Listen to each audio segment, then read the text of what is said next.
জনাব তারেক রহমানের পক্ষ থেকে আপনাদের শুভেচ্ছা জানানোর জন্য এবং আশ্বস্ত করার জন্য এই বলে যে তিনি একটা কথা অত্যন্ত পরিষ্কার করে বলেন, ধর্ম যার যার, বাংলাদেশ সবার।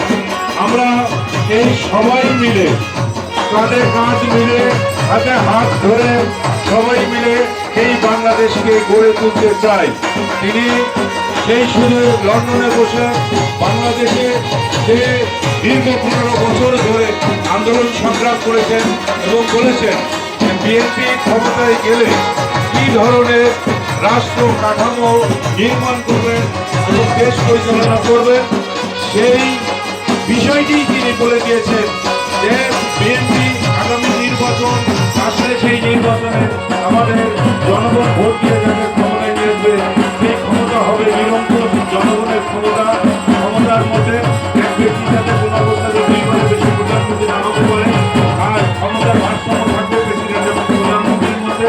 জনগণও গিয়ে সকল ক্ষমতা হলো আপনারা আমরা সবাই মিলে এই দেশকে উন্নত করবো এবং এই সময় যে আমরা যে সাম্প্রদায়িক সম্পর্কে একটি উজ্জ্বল দৃষ্টান্ত রাখি যে আমরা একইভাবে সবার ধর্ম, আপনারা ধর্ম পালন করবেন, আপনাদের উৎসবে আমরা শরীক হই। আমাদের ধর্ম যখন আমরা পালন করি আপনারাও আমাদের সেই উৎসবে শরীক হন।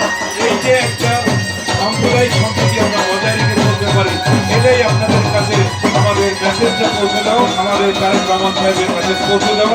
এই যে আপনারা অত্যন্ত সুন্দরভাবে শান্তিপূর্ণভাবে উৎসব মুখর পরিবেশে এই দুর্গা উৎসব পালন করছেন, এই জন্য আমি এই চাঁদনীর চক দুর্গা মণ্ডপের যারা পরিচালনায় আছেন তাদেরকে প্রতি জানাই আমার আন্তরিক শুভেচ্ছা এবং আপনারা যারা আছেন সবাইকে আমার আন্তরিক শুভেচ্ছা জানিয়ে আমার বক্তব্য শেষ করছি।